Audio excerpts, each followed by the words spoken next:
Magluluto naman tayo ng masarap na mechado mga idol, mga kabarangay. Ayan, meron tayong baboy, mga 1.2 kilos. Meron nga pala tayong taba. So ang gagawin natin, ipasok na natin yung taba sa ilalim. Siyempre para hindi masagwa tingnan at higit sa lahat, para maganda ang ating pork mechado. Mas maigi sana kung beef mechado, kaya lang medyo mahal yung beef. So dito muna tayo sa baboy na lang muna. Una-una, i-marinate muna natin ang kalamansi.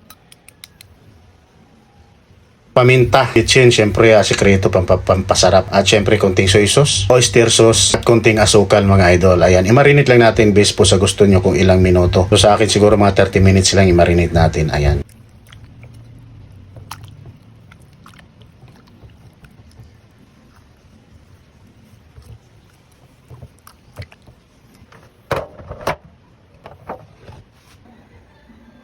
Pagkalipas nga ng 30 minutes, ayan, so nag-prepare na tayo ng ating mantika at igisan muna natin ang ating nakamarinate nating baboy mga idol. Igisan muna natin. Searing lang natin siguro para mas masarap, ayan. So dito na rin natin igisa ang ating sibuyas. Bawang, kaya igisa lang natin na maigi para masarap, palabasin natin ang kanyang aroma. At syempre yung laurel. At igisa na rin natin dito ang ating tomato paste. Yan, tomato paste po ang gamit natin. Pwede namang tomato sauce.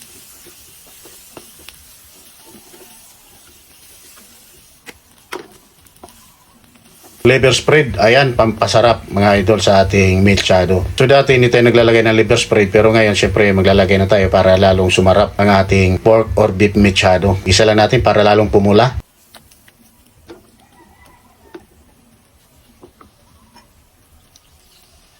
Ayan yung pinagbabaran, ayan, sanama na natin at syempre may kasamang tubig. At timplahan ulit natin, lagyan natin ng konting soy sauce, beef cubes, paminta.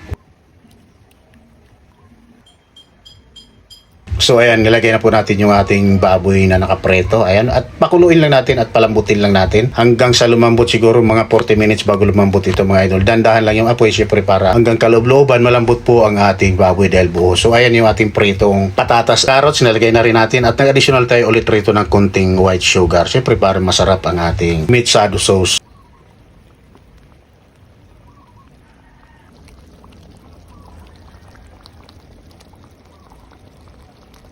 So ayan, pagkalipas na mga 40 to 45 minutes, luto na po at malambot na po ang ating pork. Ayos na mga idol, mga kabarangay. Ayan, at hiwain lang natin na medyo maninipis na palapad ang ating pork mechado. Ayan, kita naman talagang napakalambot. At syempre, ayos lang natin sa isang plato, i-plating lang natin. At saka natin ilagay naman ang kanyang pinakamasarap na sauce ng mechado.